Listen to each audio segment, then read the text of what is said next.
আচ্ছা, এই অঙ্কগুলো করছো তো সবাই নাকি? করছো? কোনটা পারো নাই?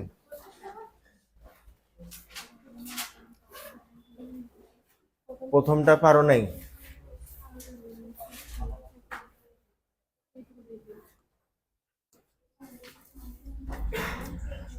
তাহলে দেখো, এখানে তোমাকে বলছে HCl এর ঘনমাত্রা বের করতে। প্রথমটা দেখো, HCl এর মিশ্রণে HCl এর মোল সংখ্যা কত? 100 গুণন 0.2 কত? 20,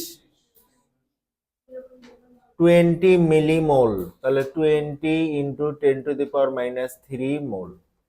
তাকে ভাগ দিব কি দিয়ে? মিশ্রণের মোট আয়তন 200। 200 ইন্টু 10⁻³ লিটার কত হয়? 0.1 মোল পার লিটার বা মোলার। H2O কেন? এই যে HCl এর ঘনমাত্রা বের হলো, এবার H প্লাস এর কি হবে? ওইটাই হবে। H প্লাস এর ঘনমাত্রাও ওইটাই হবে। কি বুঝতে পারছো কি? বাকিগুলো করছো? আচ্ছা, দেখি উত্তর মিলাও এবার। দেখো উত্তর মিলাও। HCl তো এটা করলাম, সোডিয়াম হাইড্রোক্সাইড ঠিক আছে, হাইড্রোক্সিলেরও ওটাই হবে। পটাশিয়াম আয়ন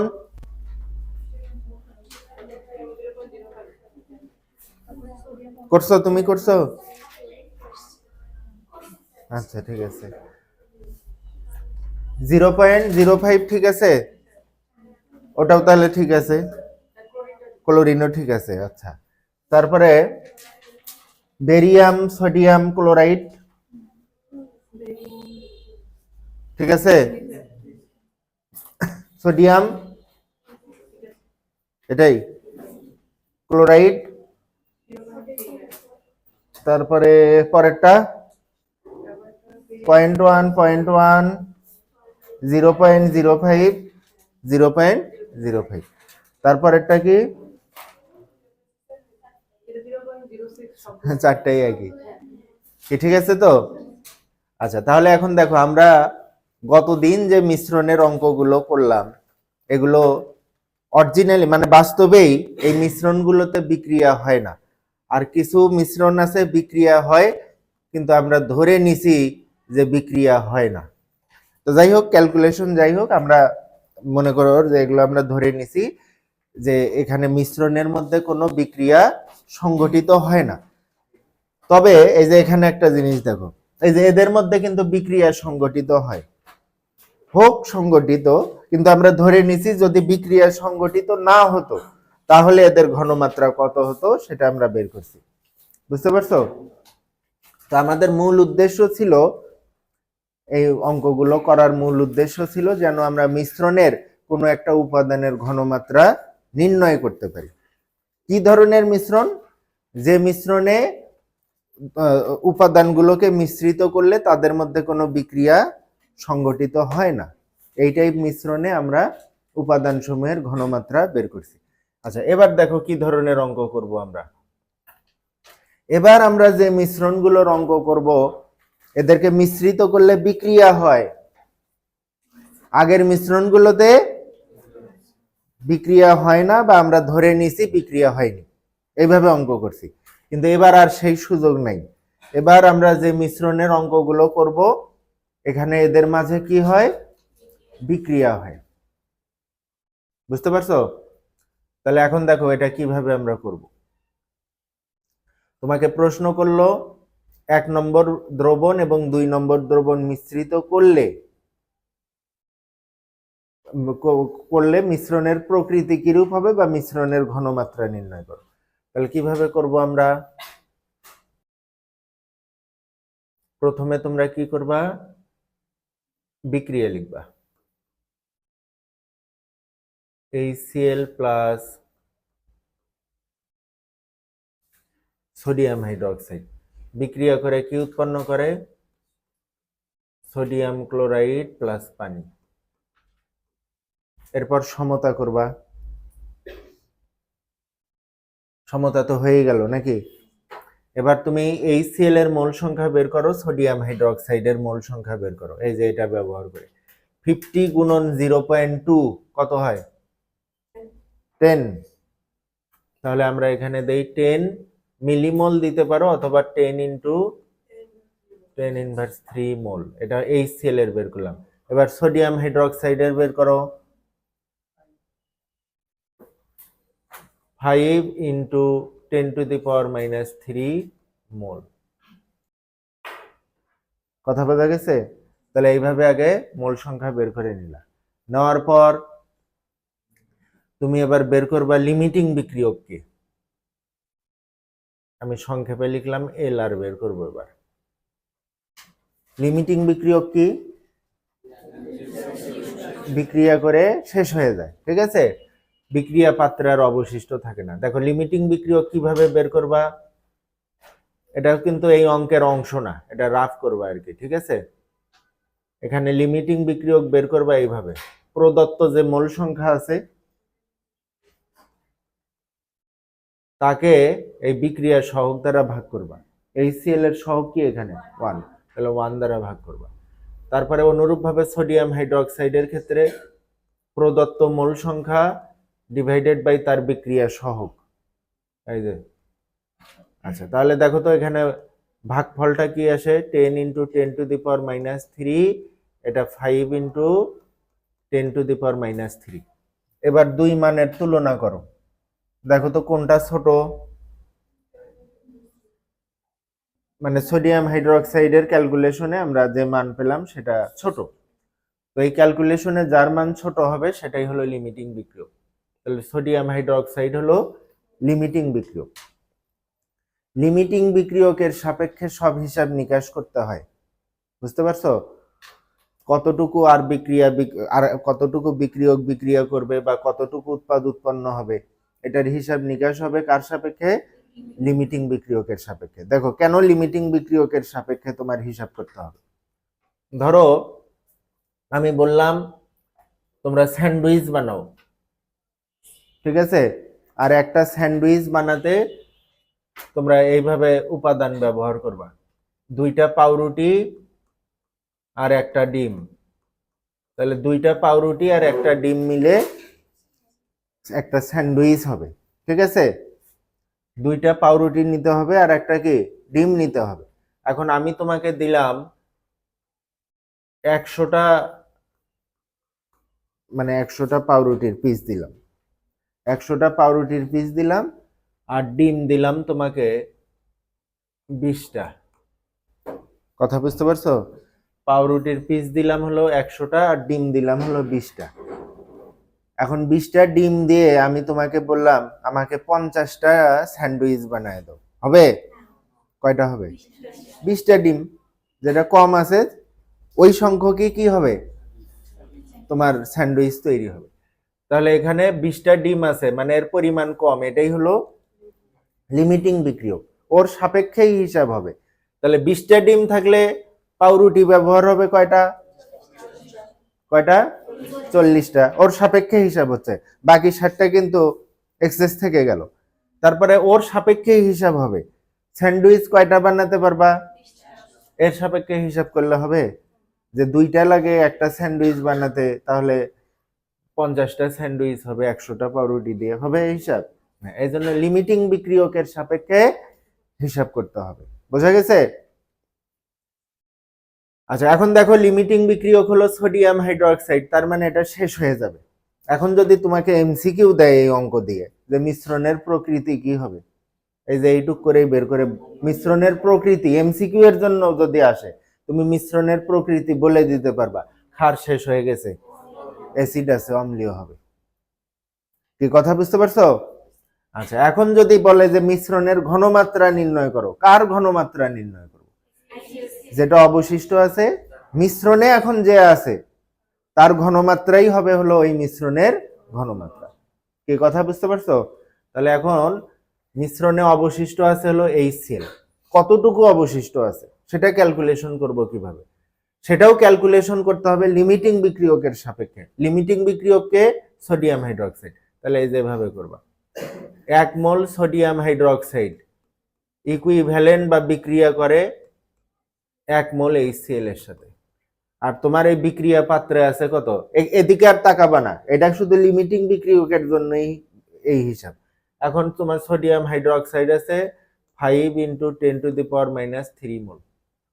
এত মোল সোডিয়াম হাইড্রোক্সাইড ইকুইভ্যালেন্ট 5 × 10⁻³ মোল HCl।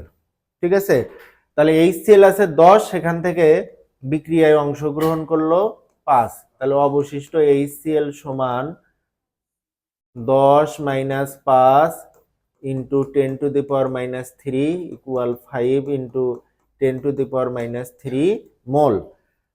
তাহলে এবার HCl এর ঘনমাত্রা কত হবে?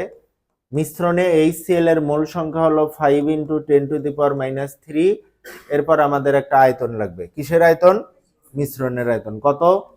100 × 10⁻³ লিটার। দেখো তো কত আসে? 0.05 মোলার।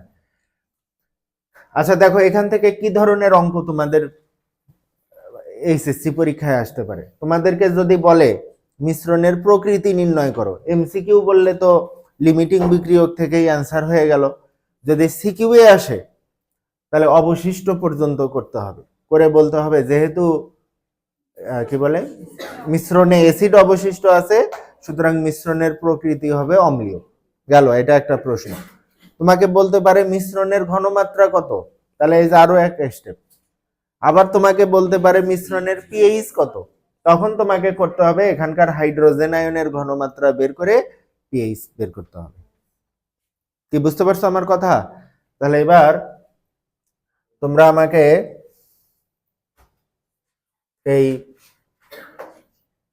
এটা করে দিবে, এখন করবা। HCl আর অ্যামোনিয়াম হাইড্রোক্সাইডের এই মিশ্রণেরটা করবা, আর এই দুইটা তোমাদের হোমওয়ার্ক থাকবে। কি করতে পারছো না এটা? আচ্ছা, এগুলো তো সমতা করলে আমি সংক্ষেপেই করতেছি। এদের মতোই তো হবে, 1:1 অনুপাতেই তো থাকবে। তাহলে HCl এর মোল সংখ্যা কত? 5 × 10⁻³ মোল। অ্যামোনিয়াম হাইড্রোক্সাইডের কত? হ্যাঁ 10 না, না মোল। লিমিটিং বিক্রিয়ককে, লিমিটিং বিক্রিয়ক হলো HCl। তাহলে HCl যদি হয় লিমিটিং বিক্রিয়ক, দেখো এখানে HCl কিন্তু লিমিটিং বিক্রিয়ক ছিল না আগের বিক্রিয়ায়, এই জন্য লিমিটিং বিক্রিয়ক কে ছিল? Sodium hydroxide. এই জন্য সোডিয়াম হাইড্রোক্সাইডকে আগে লিখে ওর সাপেক্ষে HCl এর হিসাব করছি। আর এবার লিমিটিং বিক্রিয়ক হলো HCl, এবার ওর সাপেক্ষে হিসাব হবে। সুতরাং তোমাকে এবার লিখতে হবে 1 মোল HCl ইকুইভ্যালেন্ট 1 মোল অ্যামোনিয়াম হাইড্রোক্সাইড। তাহলে সংক্ষেপেই আমি করি এখানে, এটা যদি তোমার 5 হয়, এটাও 5, তাহলে অবশিষ্ট অ্যামোনিয়াম হাইড্রোক্সাইড ইকুয়াল কত? 5 × 10⁻³ মোল। তো ঘনমাত্রা তো বের করতে পারবা। এখানে একটা বিষয় লক্ষ্য করো, আগের যে মিশ্রণটা আমরা করলাম, এবারও তো মিশ্রণের প্রকৃতি বললে কি বলবা? কি হবে? ক্ষারীয় হবে। কিন্তু এখানে কথা আছে একটা, আগের বিক্রিয়ায় দেখো তো কি অবশিষ্ট ছিল? অ্যাসিড। কেমন অ্যাসিড? তীব্র অ্যাসিড। তাহলে তীব্র অ্যাসিড থাকলে ওর পিএইচ তুমি নির্ণয় করবা, পিএইচ সমান -log হাইড্রোজেন আয়নের ঘনমাত্রা, এই সূত্র দিয়ে। আর এবার দেখো তো কি অবশিষ্ট আছে? ক্ষার। দুর্বল না শক্তিশালী? দুর্বল ক্ষার। যদি দেখো যে দুর্বল ক্ষার অবশিষ্ট আছে, তার মানে এটা বাফার দ্রবণ। তার মানে এটা কি? বাফার দ্রবণ। আর বাফার দ্রবণের ঘনমাত্রা পিএইচ কি ওইভাবে নির্ণয় করা যাবে? হেন্ডারসন-হেসেলবার্গ সমীকরণ ব্যবহার করতে হবে। হেন্ডারসন-হেসেলবার্গ সমীকরণ ব্যবহার করতে হবে। যাই হোক, ওটা আমরা আসবো। আমরা তো মূলত এখানে শিখতেছি ঘনমাত্রা বের করাটা, কারণ ঘনমাত্রা বের করা শিখলেই আমাদের 3টা সৃজনশীল অ্যান্সার করা একদম সহজ হয়ে যাবে, যেটা যে 3টা সৃজনশীল অবশ্যই আসবে। কি কি সৃজনশীল? অধক্ষেপ করবে কিনা, মিশ্রণটি বাফার দ্রবণ হিসাবে ক্রিয়া করবে কিনা, আর একটা হলো মিশ্রণের প্রকৃতি নির্ণয় করো, পিএইচ নির্ণয় করো। ঠিক আছে, তো সবগুলোর শুরুটা কিন্তু মানে মিলিত হবে ওই ঘনমাত্রা নির্ণয়ে, তারপরে তিনটা ভাগে ভাগ হয়ে যাবে, অধক্ষেপ করা, বাফার দ্রবণ হিসাবে ক্রিয়া করবে কিনা, মিশ্রণের পিএইচ নির্ণয় করো। কি কথা বুঝতে পারছো? তাহলে এটা বাফার দ্রবণ হিসাবে ক্রিয়া করবে। তাহলে যদি দেখো যে অবশিষ্ট থাকতেছে দুর্বল অ্যাসিড বা দুর্বল ক্ষার, অবশিষ্ট থাকতেছে মিশ্রণে দুর্বল অ্যাসিড বা দুর্বল ক্ষার অবশিষ্ট থাকতেছে, তাহলে মিশ্রণটা বাফার হিসাবে ক্রিয়া করবে। বুঝা গেছে? তো তোমাদের আর এখানে পিএইচ বের করার দরকার নেই, তোমরা জাস্ট ঘনমাত্রা টুকু, শুধু ঘনমাত্রা পর্যন্তই করবা। তাহলে বাকি থাকলো কয়টা? এই যে এই দুইটা তোমরা নিজেরা করবা। কি বুঝতে পারছো? আচ্ছা, এইবার দেখো এই বিক্রিয়ায় তোমরা শুধুমাত্র এই মিশ্রণগুলোর ক্ষেত্রে এটা আমি বলি, তোমরা এই প্রথম দুইটা খালি লিমিটিং বিক্রিয়ক বের করে দ্রুত বলবা অম্লীয় হবে না ক্ষারীয় হবে, মিশ্রণের প্রকৃতি অম্লীয় হবে না ক্ষারীয় হবে, এটা বলবা। আর এই নিচের দুইটা হোমওয়ার্ক থাকবে। Sulphuric acid plus sodium hydroxide, কি হয় এখানে? সোডিয়াম সালফেট পানি, সমতা করলে এখানে 2 আর পানির সামনে 2, এই তো নাকি? আচ্ছা, এবার ওটার সালফিউরিক অ্যাসিডের মোল সংখ্যা কত? 10⁻3। আর এটা 7.53।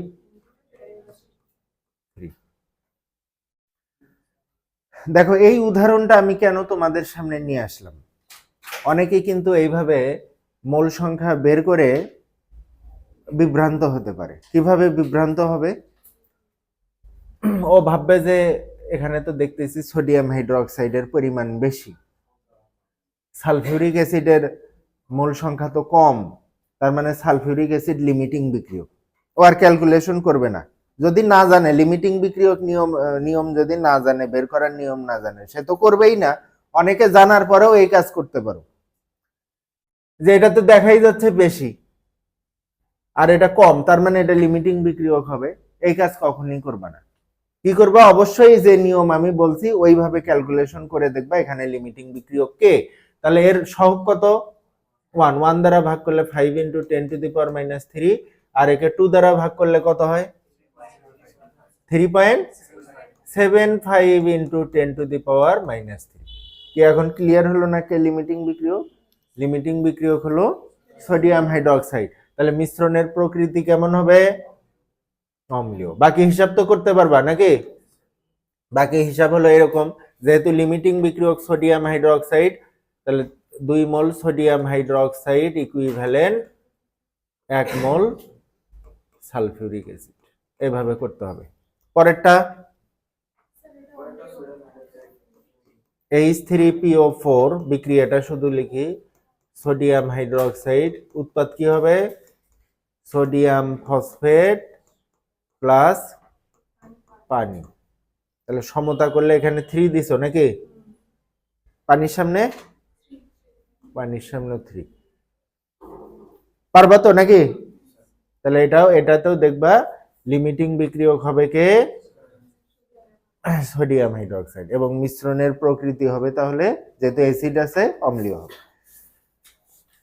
তাহলে এইভাবে পরের ক্যালকুলেশন গুলো করবা। কি বুঝতে পারছো কি?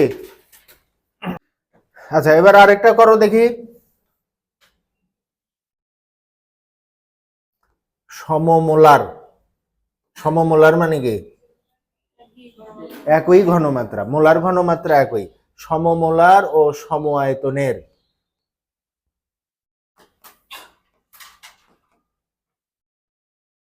H2SO4 আর পটাশিয়াম হাইড্রোক্সাইড যোগ করা হলো, তার মানে এর ঘনমাত্রা সমান। এর এই দ্রবণ আর এই দ্রবণের আয়তন সমান, এই দুটাকে যোগ করা হলো। এখন মিশ্রণের প্রকৃতি কেমন হবে? প্রশ্ন বুঝতে পারছো? কি হবে? আচ্ছা, এটা বিক্রিয়া আগে লিখবা, পটাশিয়াম সালফেট প্লাস পানি সমতা করলে কি হবে? এখানে 2 আসবে, এখানে 2 আসবে, ঠিক আছে? তাহলে তোমাকে বলছে সমমোলার, তো আমি ধরলাম এর ঘনমাত্রা x, এর ঘনমাত্রা কি হবে? আচ্ছা, একই তো হবে, s s ধরি, s s। আচ্ছা, এর আয়তন দুটেরই দ্রবণের আয়তন একই, v v। তাহলে মোল সংখ্যা কত এদের? vs vs, এই যে মোল সংখ্যাও বের করলাম। এবার বের করব কে লিমিটিং বিক্রিয়ক। তাহলে vs কে, এটার লিমিটিং বিক্রিয়ক বের করতে হলে vs ভাগ 1, এখানে হলো vs ভাগ 2। তাহলে কে ছোট? এটা ছোট না? তাহলে এ শেষ হয়ে যাবে, তাহলে মিশ্রণের প্রকৃতি হবে অম্লীয়। কথা বুঝতে পারছো? তাহলে আমরা যে টাইপ অঙ্ক করলাম এখানে, সেটা হলো মিশ্রণে বিক্রিয়া হচ্ছে, বিক্রিয়ার পর কিছু অবশিষ্ট থাকছে, কোনো একটা উপাদান কি অবশিষ্ট থাকছে। এবার আমরা যেটা করব, বিক্রিয়া হবে কিন্তু কেউ অবশিষ্ট থাকবে না। কথা বুঝতে পারছো? এর আগেরটা কি করলাম? বিক্রিয়া হলো, বিক্রিয়া হওয়ার পর কোনো একটা উপাদান অবশিষ্ট আছে। আর এবার বিক্রিয়া হবে কিন্তু কেউ অবশিষ্ট থাকবে না। তো সাধারণত এগুলোতে ঘনমাত্রা নির্ণয়, এখানেও ঘনমাত্রা নির্ণয় করতে বলা হয়। এই সম্পূর্ণ প্রশমনের মাধ্যমে, প্রশমন বিক্রিয়ার মাধ্যমে যে আমরা কোনো অ্যাসিড বা ক্ষারের ঘনমাত্রা নির্ণয় করি, এই পদ্ধতিটাকে বলে কি? টাইট্রেশন। কি বলে? টাইট্রেশন, ঠিক আছে? জানা ঘনমাত্রার দ্রবণ ব্যবহার করে, ঘনমাত্রা জানা নেই এমন একটা দ্রবণের ঘনমাত্রা নির্ণয়ের পদ্ধতিকে টাইট্রেশন বলে। এখানে একটা নির্দেশক ব্যবহার করা হয়। যাই হোক, এগুলো থিওরি পড়ার সময় আমরা পড়বো। শুধু এবার মনে রাখবা, এবার আমরা যে টাইপ অঙ্ক করতেছি সেটা হলো মিশ্রিত হবে, মিশ্রণে বিক্রিয়া হবে কিন্তু কেউ অবশিষ্ট থাকবে না, ঠিক আছে? তাহলে এখন দেখো কিভাবে করবা এটা। তো এগুলো মূলত সবই হলো অ্যাসিড ক্ষারক প্রশমন বিক্রিয়া। তাহলে প্রশমন বিক্রিয়া মূলত কি? প্রশমন বিক্রিয়া হলো মূলত H প্লাস এবং হাইড্রক্সিল আয়ন বিক্রিয়া করে পানি উৎপন্ন করে, এটাই মূলত হলো প্রশমন বিক্রিয়া। তাহলে তোমরা প্রথম মিক্সচারটা লক্ষ্য করো, এই 50 ml এর মধ্যে যে পরিমাণ হাইড্রোজেন আয়ন আছে, আর এই 50 ml 0.2 মোলার সোডিয়াম হাইড্রোক্সাইডের মধ্যে যত মোল হাইড্রোক্সিল আয়ন আছে, এরা সবাই একে অপরকে কি করবে? সম্পূর্ণরূপে প্রশমিত করবে, অর্থাৎ কেউ আর অবশিষ্ট থাকবে না। H প্লাস এবং হাইড্রোক্সিল আয়ন কেউই কি অবশিষ্ট থাকবে না। তাহলে দেখো কিভাবে আমরা করব এটা। তার মানে হাইড্রোজেন আয়ন, এই অ্যাসিড থেকে প্রাপ্ত হাইড্রোজেন আয়নের মোল সংখ্যা ইকুইভ্যালেন্ট হবে হাইড্রোক্সিল আয়নের মোল সংখ্যা। আচ্ছা, এখন দেখো তো, তুমি HCl থেকে কয় মোল হাইড্রোজেন আয়ন পাবা? 1 মোল। তাহলে আর এখানে 1, এখানে 1 দিতে হবে, তো 1 না দিলেও সমস্যা নেই। এখান থেকে হাইড্রোক্সিল আয়ন কয়টা পাবা? মানে 1 মোলই পাবা। তাহলে এখানেও আর তোমার দেওয়ার দরকার নেই, যদি 2 3 আসে তাহলে দিবা, ঠিক আছে? তার মানে সমস্ত মোল সংখ্যা একে অপরকে কি করবে? প্রশমিত করবে। এখন দেখো তো, হাইড্রোজেন আয়নের মোল সংখ্যা আমরা কিভাবে বের করব? হাইড্রোজেন আয়নের মোল সংখ্যা আমাদের বের করতে হলে দ্রবণের ঘনমাত্রা, দ্রবণের ঘনমাত্রা গুণন দ্রবণের আয়তন লাগবে। তাহলে আমরা এটাকে এভাবে লিখতে পারি না? যেহেতু এটা অ্যাসিড থেকে আসতেছে, VA এবার সমান চিহ্ন দিই। আর এখানে কি হবে? ক্ষার থেকে আসতেছে, VBSB।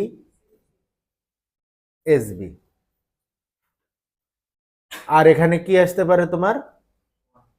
1, ওই যে মোল সংখ্যা নিয়ে আসতে হয়, 1 আছে দেখে তো লিখি নেই, কিন্তু সবারই তো আর 1 থাকবে না, এই জন্য এখানে আমরা লিখি A। এখান থেকে পাবো হলো, বা XY এগুলো দিতে পারো। তাহলে এখন দেখো তো কি হয় এটা। তাহলে এস এটা কার ঘনমাত্রা আসলো? না, এইচ প্লাস এর কত? 0.2 মোলার। 0.2 মোলার। আচ্ছা, এখন যদি তুমি HCl এর ঘনমাত্রা বের করতে চাও, তাহলে যেহেতু এই যে এখানে এরকম HCl H plus Cl minus, এর ঘনমাত্রা 1 হলে এর 1, এর 0.2 হলে এরও 0.2। তাহলে এইভাবে যদি তুমি সূত্র ব্যবহার করো, এই যে ভালো করে মনে রাখো এটা, তাহলে তুমি এইভাবে যদি করো, তুমি এই যে এই সূত্রটা তৈরি হবে এরকম, এইভাবে তৈরি করবা, আর এটা বের হবে সরাসরি কার ঘনমাত্রা? H প্লাস এর। এখন দেখো এই অঙ্কগুলো সাধারণত আমরা কিভাবে করে অভ্যস্ত? আমরা এগুলো করে অভ্যস্ত হলো এই যে এইভাবে, HCl প্লাস সোডিয়াম হাইড্রোক্সাইড বিক্রিয়া করে উৎপন্ন করে সোডিয়াম ক্লোরাইড প্লাস পানি। ঠিক আছে? আচ্ছা, এখন দেখো এখানে আমি কি লিখব? অ্যাসিডের যদি এইভাবে বিক্রিয়া দিয়ে সরাসরি অ্যাসিডের ঘনমাত্রা বের করতে চাও, তাহলে VaSa divided by A, VbSb divided by B। কি কথা কি বুঝতে পারছো? এই যে এ কার, এই যে অ্যাসিডের মোল সংখ্যা আসবে এখানে, আর সোডিয়াম হাইড্রোক্সাইড এই যে বিক্রিয়া থেকে আসবে এখানে। আর যদি এইভাবে H প্লাস আর হাইড্রোক্সিল আয়ন দিয়ে করতে চাও, যে একে অপরকে প্রশমিত করে ফেলবে, তাহলে তুমি এই যে এখান থেকে হিসাব করে বের করবা যে কয় মোল হাইড্রোজেন আয়ন উৎপন্ন হয় ওখানে, সেটা এখানে বসবে, আর এখানে বসবে কয় মোল হাইড্রোক্সিল আয়ন উৎপন্ন হয়। কি কথা বুঝতে পারছো? তো যেহেতু এটাই আমরা বেশি ব্যবহার করি, এগুলো সাধারণত আমরা ভর্তি পরীক্ষার অঙ্কগুলোতে ব্যবহার করি, বিশেষ করে আরো যখন একাধিক অ্যাসিড থাকে, ধাতুর সাথে যখন বিক্রিয়া হয়, এই ধরনের অঙ্ক আসলে তখন আমরা এটা ব্যবহার করব। ঠিক আছে? তাহলে এখন আমি ওই ধরনের কোনো অঙ্ক দেইনি, আমি এখানে শুধু তোমাদের কি দিছি, অ্যাসিড, একটাই অ্যাসিড আর কি আছে, সবসময় হারিয়ে আছে এখানে। তাহলে এই সূত্র দিয়ে তোমরা এই অঙ্কটা করবা। তাহলে এটা করো দেখি, H2SO4 প্লাস সোডিয়াম হাইড্রোক্সাইড, এগুলো আর আমি লিখলাম না, সমতা করলে তো এখানে 2 আসে নাকি? এবার অ্যাসিডের VA কত আছে? V হলো 25 গুণন SA, এটাই বের করতে হবে 1 ইকুয়াল সোডিয়াম হাইড্রোক্সাইডের কত? 50 গুণন 0.1, তাকে ভাগ দেব কত দিয়ে? 2 দিয়ে। কি বুঝতে পারছো? তাহলে এই দুইটা তোমাদের হোমওয়ার্ক থাকবে। কি তুলছো?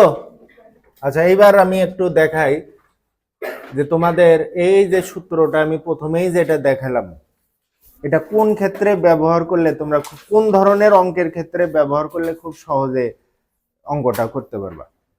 এই যে দেখো এখানে কি বলছে, এখানে 30 ml অজ্ঞাত মাত্রার সোডিয়াম কার্বনেট দ্রবণের মধ্যে, এই যে 30 ml সোডিয়াম কার্বনেট দ্রবণ আছে। অজ্ঞাত মাত্রার মানে হলো ঘনমাত্রা জানা নেই। দ্রবণের মধ্যে উপযুক্ত নির্দেশক যোগ করে দ্রবণের মধ্যে 15 ml, এই যে প্রথমে যোগ করা হলো 15 ml 1 মোলার HCl, যোগ করার পর দেখো তারপরও এটা পূর্ণ প্রশমন হয়নি, মানে এখনো সোডিয়াম কার্বনেট আছে, এই জন্য আরো যোগ করা হলো 2.5 ml 0.125 মোলার সালফিউরিক অ্যাসিড। ঠিক আছে? এখন তোমাকে প্রশ্ন করছে, এখন পূর্ণ প্রশমন হলো, এখন প্রশ্ন করছে ক্ষার দ্রবণের মাত্রা নির্ণয় করো। তাহলে এখন দেখো তো কার ঘনমাত্রা নির্ণয় করতে বলছে? সোডিয়াম কার্বনেটের। তাহলে তুমি লিখলে এইভাবে সোডিয়াম কার্বনেট। একে প্রশমন করছে কে? কারা কারা? তাহলে তুমি লিখবা HCl এর মোল সংখ্যা প্লাস সালফিউরিক অ্যাসিডের মোল সংখ্যা। এরপর দেখো তো এইভাবেই তো সূত্রটা লিখছিলাম নাকি? তারপর এখানে সামনে কিছু সংখ্যা নিয়ে আসছি না? সেই সংখ্যা এখন কিভাবে নিয়ে আসবা দেখো। দেখো তো HCl কয়টা হাইড্রোজেন আয়ন দেয়? একটা। ঠিক আছে, একটা। তাহলে এখানে হবে 1, এখানে কি হবে 1। সালফিউরিক অ্যাসিড কয়টা দেয়, তাহলে এখানে হবে 2। তারপরে সোডিয়াম কার্বনেটের জন্য কত বসাবা, সোডিয়াম কার্বনেটের জন্য 2 বসাবা। দেখো এটা লবণ না, যদি খাদ্যধর্মী লবণ আর কি, তো এই ধরনের লবণের ক্ষেত্রে সংখ্যা কত হবে, যেটাকে আমরা বলি তুল্য সংখ্যা। এই সংখ্যাটা কত হবে, ক্যাটায়ন বা অ্যানায়নের মোট চার্জ, ক্যাটায়ন বা অ্যানায়নের মোট চার্জ। এখানে তুমি ক্যাটায়নের মোট চার্জও হিসাব করতে পারো, অ্যানায়নের মোট চার্জও হিসাব করতে পারো। সোডিয়ামের চার্জ কত, +1, কয়টা আছে, তাহলে 2, মোট চার্জ হলো +2। আর কার্বনেটের হিসাব যদি করো 2-, ওরও মোট চার্জ কত 2, তাহলে এই যে মোট চার্জের ওটাই হবে তুল্য সংখ্যা, এই যে এখানে বসাবো। এবার মান বসাও, 2 গুণন সোডিয়াম কার্বনেটের মোল সংখ্যা কত, দেখো এখানে সবই এমএল এ আছে না, আয়তন সবগুলোর আয়তন কি এমএল এ আছে না, তুমি চাইলে এখানে আয়তনের একক নাও চেঞ্জ করতে পারো। তুমি এখানে নিলা 2 আয়তন গুণন ঘনমাত্রা বের করতে হবে এস। HCl এর আয়তন কত, 15 গুণন 1। সালফিউরিক অ্যাসিডের 2 গুণন 2.5 গুণন 0.125। তাহলে দেখো তো এখানে এস সমান কত হয়, আর নাই কিছু, 0.4, আচ্ছা 260 লেখা যাবে। কি বুঝতে পারছো বিষয়টা? দেখো এই ধরনের অঙ্ক সাধারণত ভর্তি পরীক্ষায় আসে, দেখো অঙ্ক যত বড় তার উত্তর তার চেয়ে ছোট হয়ে গেছে, এইভাবে করতে পারবা। আচ্ছা এবার এটা ট্রাই করো তো দেখি, আমি একটু বলে দিই অঙ্কটা তোমাদের আগে সাজিয়ে দিই। অজ্ঞাত মাত্রার দ্রবণটা কি, 50 ml HCl। একে প্রশমিত করার জন্য, প্রশমিত হবে না, একটা ম্যাগনেসিয়াম দিলেই তো এর সাথে বিক্রিয়া করলো, তাতেও তো প্রশমিত হবে। তাহলে তুমি ম্যাগনেসিয়াম দিলা প্রথমে কত, 0.245 গ্রাম ম্যাগনেসিয়াম, তাতেও পূর্ণ প্রশমিত হয়নি। এরপর আবার দিলা 2.5 ml 0.25 মোলার সোডিয়াম কার্বনেট। এখন এটার ঘনমাত্রা তোমাকে বের করতে হবে। তাহলে কিভাবে করবা, কার ঘনমাত্রা বের করতে যাচ্ছি, HCl। তাহলে HCl এর মোল সংখ্যা ইকুয়াল কি দিয়ে প্রশমন হলো, ম্যাগনেসিয়াম দিয়ে, প্লাস সোডিয়াম কার্বনেট। এখন তুমি সামনে তুল্য সংখ্যা বসাও দেখি, HCl এর সামনে কত হবে, ম্যাগনেসিয়ামের সামনে ধাতুর তুল্য সংখ্যা তার যোজনী, সোডিয়াম কার্বনেটের সামনে 2। এখন ক্যালকুলেশন করো। এই যে এখানে একটা বিষয় লক্ষ্য করো, তুমি ম্যাগনেসিয়ামের এখানে কি বের করবা বলো তো, সে মোল সংখ্যা কিভাবে বের করবা, প্রদত্ত ভর ডিভাইডেড বাই আণবিক ভর। আণবিক ভর সরি, এটা হলো পারমাণবিক ভর। পারমাণবিক ভর কত, 24। তাহলে দেখো তো এটার একক কি আসবে, এই ক্যালকুলেশনের একক কি আসবে, লিটার কেন, মোল। কিসে আসবে এটা, মোল। তাহলে এটা যদি মোল হয় তাহলে বাকি সবগুলো মোলে নিতে হবে। এবার আর 30 ml রাখার, মানে 30 না তো কত, হ্যাঁ 50 ml রাখার আর কোনো সুযোগ নেই, কারণ ml রাখলে হবে মিলিমোল, আর এটা হয়ে যাচ্ছে মোল। এই জন্যই আমি তোমাদের বলি যে মিলি না রেখে মিলি ভাঙেই ফেলবা সব অঙ্কে, তাহলে আর কখনই ভুল হবে না। আচ্ছা তাহলে এখানে দিবা কি 2, আয়তন কত, 2.5 × 10⁻³ গুণন 0.25 গেল এটা। এই পাশে হলো হবে 50 × 10⁻³ গুণন, আমরা এস বের করতে চাচ্ছি 0.432 মোলার। কি বিষয়টা কি তোমাদের কাছে ক্লিয়ার হয়েছে? যদি একাধিক মিশ্রণ দিয়ে, মানে একাধিক দ্রবণ দিয়ে অন্য একটাকে সম্পূর্ণরূপে প্রশমিত করা হয়, তাহলে এইভাবে করলে দ্রুত করতে পারবে অঙ্ক। আর এই টাইপ অঙ্কগুলো মূলত কোথায় আসে, মানে ভর্তি পরীক্ষায় আসে। তাহলে আজকে আমরা মানে বিশেষ করে এই যে এটা কি বলে, এই যে সম্পূর্ণ প্রশমনের ক্ষেত্রে দুইটা টেকনিক বা দুইটা সূত্র শিখলাম। একটা হলো, যদি দেখো একটা অ্যাসিড একটা ক্ষার আছে, বিক্রিয়া লিখবা, তারপর VASA divided by A equal VBSB by B, এই সূত্র দিয়ে করবা। আর যদি তোমার একাধিক কোনো দ্রবণ দিয়ে অন্য একটা দ্রবণকে প্রশমিত করা হয় বা কোনো ধাতু দিয়ে প্রশমিত করা হয়, সেক্ষেত্রে এই যে তুল্য সংখ্যা দিয়ে এইভাবে মানে আগে ফর্মুলা তৈরি করে নিবা। কাকে প্রশমিত করা হচ্ছে, তার মোল সংখ্যা বা কার ঘনমাত্রা বের করতে বলা হচ্ছে, তার মোল সংখ্যা, তাকে প্রশমিত করা হচ্ছে কি কি দিয়ে, সেই মোল সংখ্যার যোগফল। এইভাবে আগে লিখে নিবা, নেওয়ার পর তারপর সামনে তুল্য সংখ্যা বসিয়ে দিবে। বুঝতে পারছো? তো ঠিক আছে, আজকে এ পর্যন্তই।